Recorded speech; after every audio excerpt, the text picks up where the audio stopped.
Hey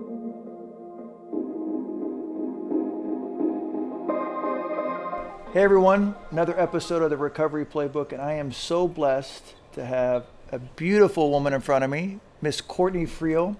She is a news anchor at KTLA here in Los Angeles. She is an entrepreneur, she's a social influencer, and she's also an author. This is one of her books. We will talk about it during the podcast. But I just want to jump into the interview with you. How did you get into newscasting, broadcast journalism? That was something that I've wanted to do since third grade. So I'm really lucky that I had a passion for something early on, and I used to watch the news with my dad all the time, and I thought that that would be a fun career, and I just took every opportunity I could from third grade on to like write for the school newspaper, do the TV stuff, like job shadow people. And I'm blessed that I am still doing what I always wanted to do. Trust me, there are bad days, and I'm like, Courtney, you're doing what you always wanted to do. Where'd you grow up? In Pennsylvania, outside of Philly. Okay. And I know a lot of people that try to get into journalism and broadcast journalism, they think it's like you get a college degree, you get a resume tape, and now you're in New York City or Chicago. But I know you spent some time in some small markets. Can you just give our audience some of that pain you had to endure? I think that there's a lot of girls out there, and maybe guys too, that think if they're a pretty face, they can just get a job without even having to put a resume tape together. That was certainly the case with the interns at Fox News when I worked there. As to how you go about doing it, or what was my... Well, the small stuff, the small town stuff. Oh yeah, I went to Jackson, Tennessee, which I did not even know was a city. I'd only heard of Jackson, Mississippi. Yeah. Right, and that was back in the day when we had VHS tapes. And I sent my reel, and it was my first job offer. It was market 183 out of 212, and I knew I wanted to start at the bottom and work my way up. I wanted to be able to make my mistakes, and I had like 10 jobs there for $5 an hour. This was back in 2003. And I was there for a year, got engaged to my first husband, came out to LA, and I did a bunch of things on the programming side. Reported in Palm Springs and went to Fox News Channel for 6 years, and then now I've been at KTLA for 8 years. So that's kind of been my path. Your timeline. Well, you know, the name of the podcast is the Recovery Playbook. And what I love about what we're trying to do here is we put people in the chair that it's part entrepreneur, it's part success story in the industry they're in, and the big part is really how both those things happen because of their own recovery. And so what I want to ask you is like, Courtney, take me to your rock bottom and take me to what you did as a playbook in those first 90 days, first 6 months as a young woman in recovery. Right. So for starters, I might have still been doing my career now if I was drinking. So it's not like I came into my career once I got sober. Sure. But I got so much better at my job. That's for damn sure. That is for damn sure. Yeah. I had a huge work hard, play hard mentality. I was functioning alcoholic. But I'm so grateful to be sober 11 years now. And I woke up with 7 people surrounding my bed, interventioning me after a 15-year party career of daily drinking, such a huge cocaine problem, and the last years were just filled with abusing Ambien, Adderall, Xanax. Those were kind of like my 5 drugs of choice. And lots of times I was doing all of them at once. And it was around the time that Heath Ledger and DJM and like celebrities were dying from mixing drugs. And I just thought, well, I'm just not going to wake up one time, or I'm going to get in trouble buying cocaine from some shady dealer, and then I'll get fired from my job. And at that point, I hadn't had my kids, so like my life was my job. I was so obsessed with work. I had no life outside of my job except for partying, and all I partied with were TV people in the news business. So what are some of the fundamentals that you used back then? Did you use meditation? Did you go to meetings? Did you have a sponsor? Oh, you mean in the early days? Yeah, early days. Well, yeah. So meditation for me came at my 7-year mark. Okay. So the past like 4 or 5 years is when I learned how to meditate. But I knew, it's so funny, I was thinking about this recently, I was telling this story. Okay, so I go to Silver Hill in New Canaan, Connecticut. That's the rehab I went to. And I really wish that they would have like handed me a piece of paper that said, this is the structure of AA. These are the rules. These are some of the terms you may hear, because this is what I did. Like, we're forced into these meetings on campus. And I remember this one guy was saying, like, I used to do heroin for 26 years every day. And so it came time to share. And I was like, all reported me, like, whoa, hold on. You really did heroin for 26 years every day? Like, how did that work? Like, you know, I had all these follow-up questions, and he was like, I don't know what to do. Because, you know, you're not supposed to ask questions. There's no Q&A. Right, Yeah. no Q&A, no, like, crosstalk. Right. Like, and I remember people being like, there's no crosstalk. Like, I didn't know any rules about that at all. I mean, maybe the most I knew was, like, seeing it in the movies or something. Sure. That's funny. So, but of course I was there for 28 days and we had a lot of meetings, and I even went to the in-town meetings with the real people, like at 7 a.m. Yep. So I learned sweats. Of course, yes. We were all in like juicy sweatshirts or sweatsuits back then. That was the year of the juicy sweatsuit. I did what they told me. I mean, when I got out, I did 90 and 90. I got a sponsor. I went to 3 months of outpatient after. I mean, I was just like, okay, whatever. I will do whatever you want me to do. And then that foundation is so important to my recovery now. I mean, I went on to, when I was 8 months sober, I got pregnant with my son. And so then I had my son, and like a couple months later, I was immediately pregnant with my daughter. So a lot of, you know, my early sobriety, I was pregnant, couldn't drink anyway. So that was kind of helpful because I had an excuse. And then I was in like mom mode. So while like AA has been a huge part of my recovery, there have been years of my life where it wasn't like, I couldn't just get to it because of logistics. Like, I'm super busy. So like once or twice or 3 times a week, like now, like for AA, like that's max amount of time that I have for it. I mean, I love it. It's like my church. Yeah, that's good point. You gave me the glimpse of what the early days were like, and obviously the 2 pregnancies help for sure. That's God's doing for you what you can't do for yourself, right? Right. It really is. That, yeah, and like I feel bad for people who don't have a job and they don't have kids and they're trying to get sober and throw in enabling parents that are just paying for stuff. Like, they just can't get it. And I'm always like, just have a kid. That will keep you busy. That'll be your next book. Yeah. And you won't want to, I mean, oh my God, I cannot imagine being hungover with my kids being like, mommy, mommy, mommy, mommy. Like that seems like the worst nightmare ever. And now they are almost 9 and almost 10. And they've only ever seen me 100% sober and present for them. Yeah. What advice would you have for a sober mom who's newly sober, maybe struggling in COVID, to stay connected to the program, but also stay connected to the kids? Because you do both. I watch you from afar, and you definitely do both. Well, depending on the age of the kids, like I meditate with my kids every night, and that's how they fall asleep. So I say prayers to them. We talk about what we're grateful for, what we want the next day to be like. Then we say prayers, and then, you know, I'll set the timer for my 22 minutes with the music. They always fall asleep. Sometimes I fall asleep with them, and that's how I go to bed. But then if not, I'll get up and go watch TV or do other things or whatever. So that's something that you can easily get your kids into. And meditation has been like my number one tool to staying sober. And in recent years, like especially with my job, it can be really stressful. Like that's just what calms me down. Any sort of emotion, if I'm angry, if I'm anxious, if I'm sad, like if I'm bored, or, you know, I love meditating. And I'm not, you know, like 22 minutes, it's my favorite number is 22. So like daily 22 minutes is what I do. This is kind of a combo question. So what's your recovery playbook today? Like what are essentials for you? And what is your daily routine? Because anybody I know that has success has a routine. So. Yeah.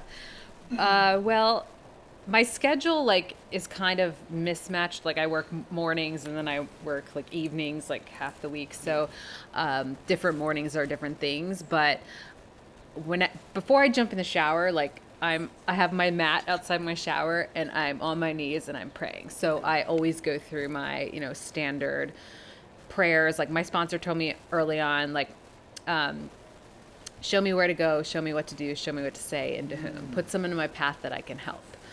So I have like key things in the prayers.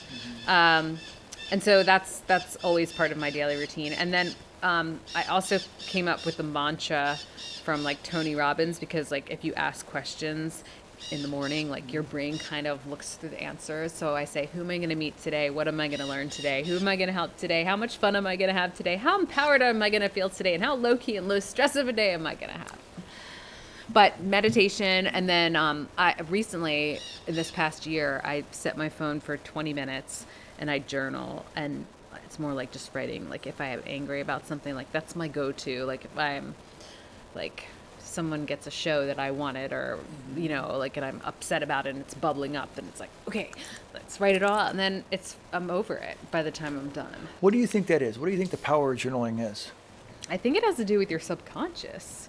Like I came about it because I've had this 3-year headache. It's never gone away. And so I read Dr. Sarno's The Mind Body Prescription, and I started listening to like some, like the Heal Your Chronic Pain podcast. And it was all about journaling. And so like my conscious is so, like I've always been like, I don't hold grudges. Like I get over things very easily. Like, and then of course I meditate. Like I feel like I'm very zen. Like I'm like, la, la, la, la, la. That's my conscious. But my subconscious could actually be really bothered by those things. And it goes back like to my childhood. So you're supposed to like dissect your past and be like, yes, in that moment I was really mad. And you're also supposed to write about like the rage that you have, just like, okay, like all this traffic, like I'm not really that mad about traffic, but like my subconscious could be raged about it. Cause like your subconscious is a 5-year-old that gets frustrated easily. So, I mean, has it cured my headache? No, but I think it's helped with a lot of other things. Good. I'm glad you touched on it. We've had a lot of guests talk about the power of journaling. So a couple questions in terms of meetings. Which are all pretty much on Zoom right now. Yeah, they are. But before, a few years back, I think you might have found a handsome devil in a meeting. Yes, breaking news. If nobody knew this, Gregg is kind of responsible for me sort of, meeting yeah. my now husband. I just got married a month ago. And you asked me to speak at the Palisades meeting, and Jim, who has now 19 years sober, at the time had 16 years, he shared, and it's funny because they always joke with me. They're like, oh, she's hot, she must be the leader, because like they're like, hot girls don't have time. So they're like, she probably has like 6 months. They thought you were like a newcomer. Yes. Oh, wow. Yeah, they thought that I was just kind of going to lead and someone else was going to speak. So yeah, then I was the speaker, and he came up and thanked you in line, right? He did. Yeah. He did, and then he stalked me on Instagram, because all I did was I said I worked in news, and he just assumed that I must have worked at Fox News because of how I look. But of course, I had worked at Fox News, so he found me. Yeah. And then there was a mutual friend, and that mutual friend texted and was like, yeah, my buddy heard you speak, like he wants to take you out. And I asked like 1,000 follow-up questions. For sure. It was like, okay, checks off that box. Like, because at that point I was like, I'm not even wasting my time unless this criteria is met. Right? And it's so funny about dating when we're sober. Here's what it is. Which you haven't had to do, right? What? Because you've been married for a while. Oh, yeah. I've been married 10 years and together with my wife for 13. Oh, so then you did it. Okay, yeah, why did I think you were like together for 20 years or something? Well, no, what I was going to say was what I found, and I think what you're talking about, your checklist, is when we get to relationships and we start to have self-awareness around ourselves, the checkbox you're talking about is the one that we know what we don't want. Right. We know what we don't want. And then if that person is not checking those boxes, all of a sudden they are what we want. And you learn that by dating for like 4 years and dating a bunch of people. Yeah, in LA, which is, right? That is chapter 6 in my book, the dating sober chapter. Perfect segue. So tell me a little bit about this book. Did you always know you had a book in you? No. So it came about because at 6 years sober, that's when I decided to like come out to my social media viewers or whatever. People in my life knew I was sober, but I never put it out there on like Facebook or Twitter or Instagram. And once I did, it was like I had such amazing feedback and so many questions. Like, how did you do it? What was your story? What tips do you have? Like, my son or daughter is struggling. I'm struggling. And so then I thought, like, I should really write a book, just so I can be like, read my book. It's all in there because I can't answer this all personally to every single person or like in a 140 character tweet. Sure. So the idea was kind of brewing, and then like, the whole book experience was like a nightmare, and like I don't want to get too much into it. Like the point is, it was done. It's fine. It's gonna be a movie, but like people, you get different advice. Like, oh, just write it, or then there's a proposal, and then people take advantage of you, and like all that. So, but yeah, so it was like a 2-year process. I had the intention that by the time I had 10 years sober, I wanted to have the book out. It's exactly what happened. Yeah. Fortunately, it got out right before COVID. Yeah. So I was able to have some of like the parties and the readings and TV interviews. I feel bad for anyone who's had a book out during COVID, although it's a great time to have a book because people have are time home, to read it. time to read. What I liked about your book, Courtney, is that any writing teacher will tell you, you got to find your voice.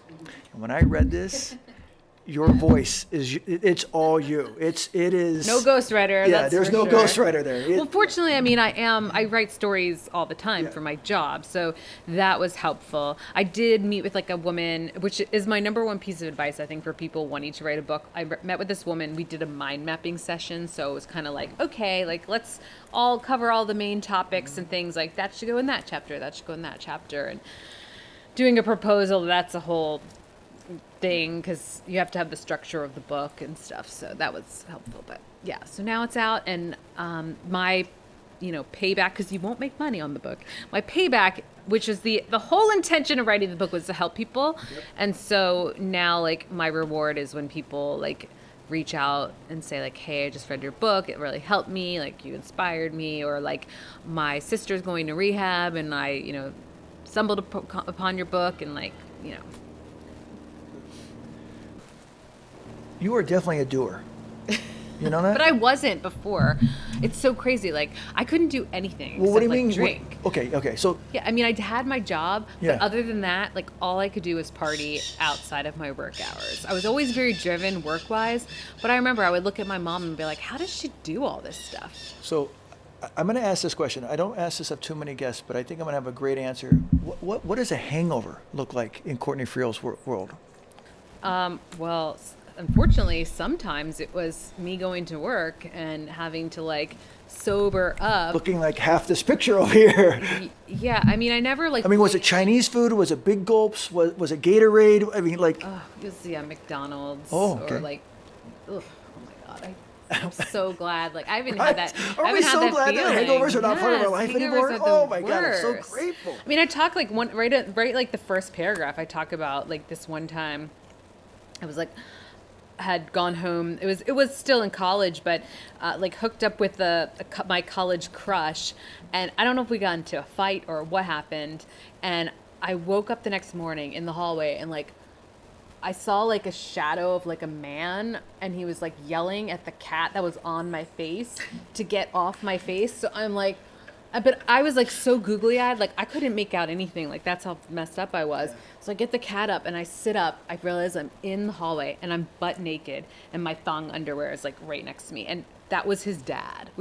So his dad was like seeing this naked girl in the hallway with the family cat on her face. God. Yelling at the cat, like, get off her. He's not worried about you, he's worried about the cat. Yeah. Oh my God, mortified. And then, I mean, I was home for Thanksgiving.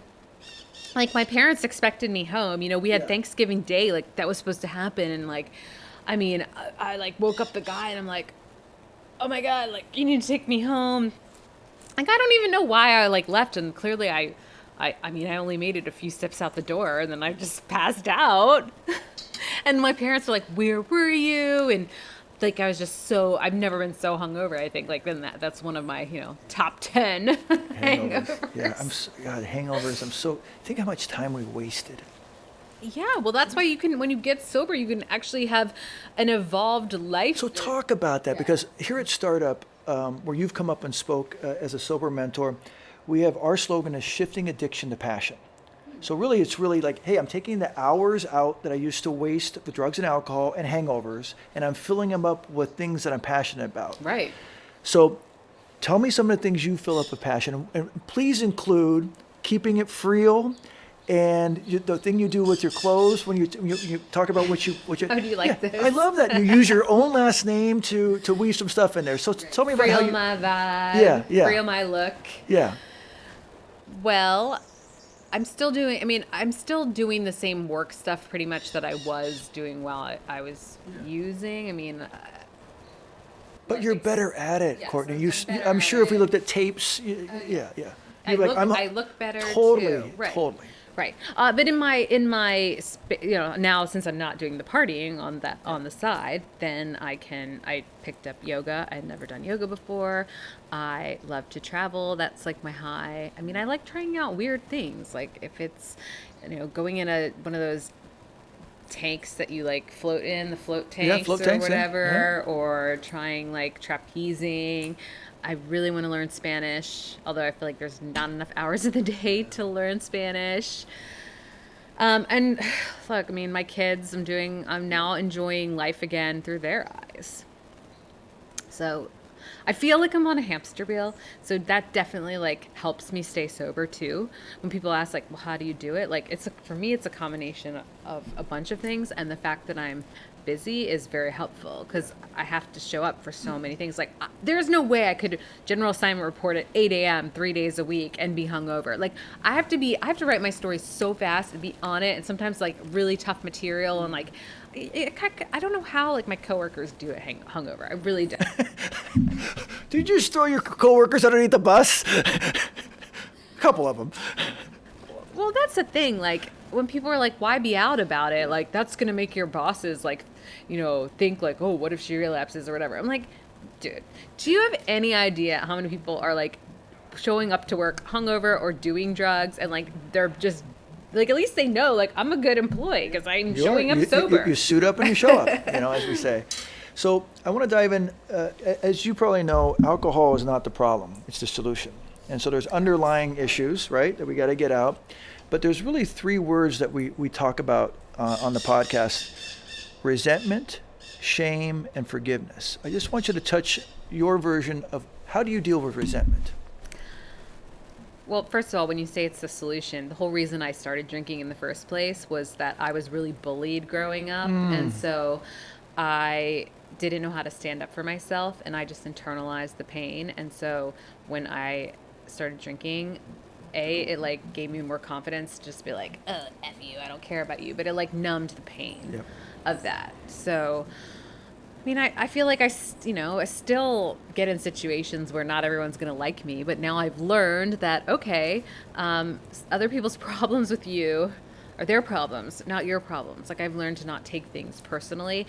And that's, if everyone could just read the 4 agreements or the 5th agreement, that book changed my life. It was such a game changer by Don Miguel Ruiz. 100%. It's just amazing. Like you never will take things personally again. You won't make assumptions again. You'll just be like, I'm doing my best. Here's what's crazy. We learned all that stuff in the 3rd grade. I didn't. Well, I mean, I'm just saying, like, I used to brag about how shallow I was. I would be like, I swim on the top of the surface. Like, I am not deep. Like, I have no interest in blah, blah, blah, blah. You are why they made Cruel Intentions. Well, I wasn't mean to other people. I was more like Cher from Clueless. Okay. Yeah. Like, I just wanted to talk about my outfits and drink. So speaking, we've talked about hangovers. There's always a word around hangovers, shame. What is shame to you, and how do we get out of it? Well, I think probably like the most shameful thing, like when you'd wake up with a hangover, was realizing like, oh, I just cheated on like whoever I was with, like, and I was like, oh, but that's okay, because like I was drunk. But that's horrible. And like now, I respect, like, I, you know, like, and I cherish relationships. Like you just, first of all, you aren't even put in those situations, I feel like. Because the second you, like, I think, like, the second you drink, like, you get flirty and, like, you're just like, oh, Well, whatever. don't you feel you are who you hang around? You become who you hang around. Well, yeah, and that's why all of my Coke friends, like, immediately, once I got sober, they became, well, yes, but I realized, like, I realized they were very uninteresting. It's like, why did I, like, these people aren't even, like, good people. Like, I don't get it. Like, why did I spend so much time with them? Oh, yeah, drugs. That was our commonality. Forgiveness. How do you use that? Can you give my audience some tools on how to get there? Well, as I mentioned earlier, like, I'm super, like, forgiving, because I think by nature, like, I just don't hold grudges. Like, and it's not good to. So with forgiving, you forgive people for you, not for them. Because, like, I don't want cancer to be growing inside of me because I'm having this resentment, you know? Like, even with my ex-husband, like, we're super amicable. Like, we do holidays together, and, like, I love his wife. I helped her get a job with me. Like, I mean, like, I'm not gonna have resentment about that. And this, I'm talking about, like, in the years right after, you know? So it's just like, I just want to be like a love bubble and own my side of the street. Like, if if I mess up in any capacity, I'm immediately like, oh my gosh, I did that happen. Let me fix it. Or, I mean, for the most part, like, I have wonderful relationships, but if Joe Schmo's an asshole on the street, like I just realized, like, okay, that's about them. Like, I just remember I was driving. I had nothing to do with, like, whatever this guy was upset about, and he's like, roll down your window. I thought he, like, wanted to say hi or tell me something was, like, hanging out of my car or whatever. And I was like, and he was like, you're a stupid, dumb bitch woman driver. And I was like, excuse me? And I was like, oh, bless you. And he was like, F you. And that would have torn me up back in the day. But, like, by the time I got onto the, freeway on-ramp, I'm like, oh, like, and I was like, kind of like, wait, I did nothing wrong. Like, and I don't know, like, okay. So I just let it go. But I see people get, like, really bothered by that stuff, and it lasts, like, all day. Couple of things. So at Startup Recovery, we're big about mentors. Who have been some mentors in your life, or maybe who have you mentored? So Gabrielle Bernstein, she is, like, a self-help author. Yep. She lives right here in Brentwood, I think. No, she's New York. Oh, she's New York. Okay. Yeah. She has spoken in Brentwood. Okay, that's right. Yeah, got it. Yeah, she was my sponsor early on. Okay. And took me through the steps and everything. And I see her when she comes out here. So she early on. And then now, like, I just have, like, I become friends with Laurie Dew, who, like, is going to do some work with you guys. For sure. Or maybe be on this podcast. And she has a few years more. I mean, even my, like, husband, who has 19 years, is a mentor for me in AA, because he, like, knows the book. But what about business-wise? Who's helped you mentor in your career? Who? I gotta be honest. I really did not have any, like. Be honest. Older women were threatened by me. Nobody has. I mean, that's why, like, I was tormented so much, because those older girls hated me. I never had older girls, like, nice to me, except when I went to my first year of college. The first semester, you weren't allowed to rush, and so they were nice to me. And I remember them, like, inviting me up to 90210 night and feeling so special. And then when I decided not to do a sorority the second semester, all those girls, like, it went right back to high school. They would, like, walk by me and stick their nose up at me and, like, start rumors about me, and then they hated me. And I was like, that's why I moved out to LA after that. I was like, again, and it was like crazy partying again. Like, it was always, like, escaping the bullies. So no, I really didn't have to. I mean, I've maybe, like, I have older reporter friends who like are, but yeah, I can't really say it's like. fair enough. I wish I could be like, yeah, me and Katie Kirk, we're No, totally but it buds. gives us some insight into the industry, and anybody listening wanting to get in the industry, Right. Yeah, and for me too, like I feel like I am a little different than, like I'm always like I've always been myself, and there's a lot of people who have to feel like very robotic. They don't want to like show their personality, or they're very like kind of square. And I'm just like, whatever. Like, even coming out about being sober, like, or everyone's like, how could you write that book and put that all out there? I'm like, have you ever heard of wanting to help people? Because, like, by me doing that, it's helping people. So, we like the word legacy. Mm-hmm. What does legacy mean to you? I think of it as like when you die, how people are going to remember you, what you leave behind. So it's funny you say that. When I coach people, I say, look, someone's going to stand at a podium. They're going to say, Courtney did this. What do you want this to be? Courtney kept it Friel. Courtney kept it Friel. Is that on your tombstone? No, but I feel like on this day, we should be like, I came up with my tombstone today. Courtney kept it Friel. That's totally what I want. Yeah. And that just means like, I mean, some people might say, oh, you don't have a filter. Trust me, I do have a filter. I keep secrets on the important stuff. Yeah, but like, sure. I'm just very open about like what's going on with me. Like, even if it has to do with like some weird thing that's happening in my body. Right. Yeah, no. And I think I've learned through the 12 steps is when we're in the rooms and we share, when I put my hand up and I share, when I share my pain, I cut my pain in half. And when I share my joy, I double my joy. So if you and I were to talk about, I have 2 kids, you have 2 kids, the childbirth experience, clearly it was different for you than it was for me. I was just catching, but just the connection, right? To this beautiful. If I didn't get sober, I would not have had kids. I hated children. And I think that's why it's been the biggest blessing of my sobriety, because I didn't know that I was going to love it so much. And I had these like 2 amazing They are kids. amazing, yeah. So Right? I have really enjoyed it. And having the kids also took me outside of just having the focus on work. Like now I have a balanced life. God gives you what you deserve, yeah. That's so true. Like the fact that I got pregnant, like both of those times in such early sobriety sure. was a very, blessing. very Yeah, helpful. was a blessing. Okay, so now I have some fast questions for you. Here we go. What's your favorite AA slogan? Oh, there's so many I like. I like give time. Give time. Because, Okay. Nothing's gonna. I mean, things will, like, especially in the beginning, like when you're in that Groundhog's Day of feeling just give time. Things I must earn. Okay. What's your least favorite slogan? The once a week meetings makes you weak or whatever. Oh, I don't know that one.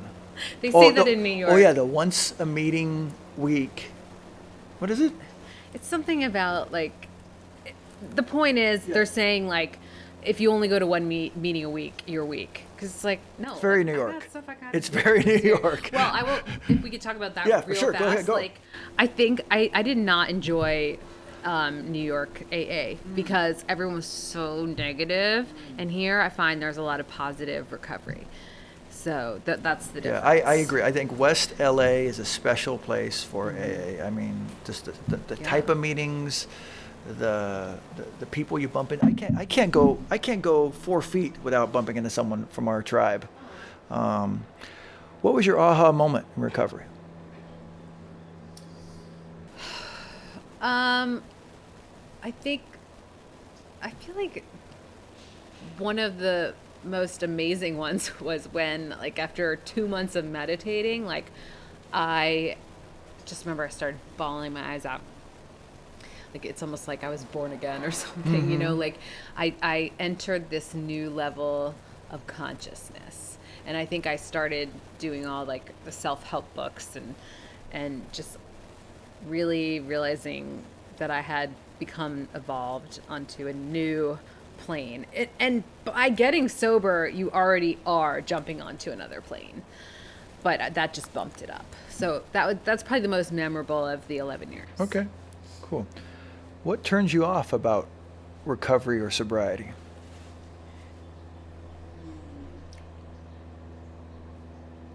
I will tell you the one thing I don't like about AA, which I'm clearly already doing, is that we're like, it's not supposed to talk about it. Right. And I guess like slowly I've been like, I don't put it out there on my social media. And I was doing my own podcast for a while, and I pretty much would just say like 12-step meetings. But I do feel like in the past few recovery podcasts I've done, like it's come up about meetings, and I think that, like, especially this day and age where we could be helping so many more people because of being online, I just think it's an archaic rule. I mean, look, we're not going to blow anyone else's sobriety. And you're here by choice, and I'm here by choice. Yeah, so I don't understand. We didn't throw anybody else out. Right? Yeah. No. Yeah. And also, like, I don't judge, I don't preach, I don't try to convert anyone. Yeah. So it's a program of attraction. Right, and I'm just helping. Like, I'm taking time away from my kids right now to help you. Awesome. Yes. Thank you. And so here, real quick, what is your fear currently in life? What fear do you have? I think a big fear of mine is what's gonna happen when, like, I age out of, like, the business for my job, because, like, so much of my identity is still with the news business. I'm always like, would I be okay, like, not doing that? And, like, I know women that are 10 years older than me, and they're, like, a step ahead of that, or they're there now. And it's tough. Like, everybody kind of, like, misses, and then I think they get used to it. But at least you're self-aware. It's coming down the tracks, and yeah. Yeah. So we'll see. I mean, after this freaking year that we've had, right, I'm like, can I have a whole other? Well, it's the thing. Like, you think, like, what other career could I do? Like, what other things? And then I was like, would I be fulfilled? Because I always say the news business is the abusive husband you can't leave. We're like, codependent on each other. Oh. Okay. Especially somewhere. Speaking of profession, okay. What other profession would you want to try?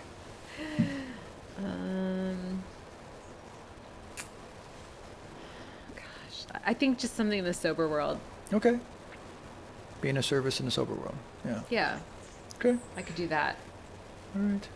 And what profession would you absolutely never want to try? Anything that has, like, a bad smell to it. I'm really sensitive to smells. So if there's a funky smell involved, I'm not your girl. So I imagine that scratch and sniffs were not popular for you, or as a young girl. And my last question, Courtney, when the lovely and talented Courtney Friel makes it to the gates of heaven, what do you want God to say? Thank you for being a light. Thank you for keeping it Friel. Yes. Oh, yeah. Or that. Yeah, right. Thanks for keeping it Friel. Or Courtney. She Yeah. kept it Friel. Yeah. All right. Well, that wraps up another episode of the Recovery Playbook. I am so delighted to have Courtney Friel here as our guest. She is a KTLA anchorwoman. She is an entrepreneur. She is a loving wife, a mother of two, and she has written a really cool book that really, I read it and her voice is in here. And so if you want to get some real stories about the news business, being a mother, and, having some hangovers, but also gaining sobriety, this is a good, quick read. I highly recommend it. And Courtney, thank you. Oh my Always. gosh, it was so much fun. Yes, good. You're great. And you're so welcome up here anytime. Thank you.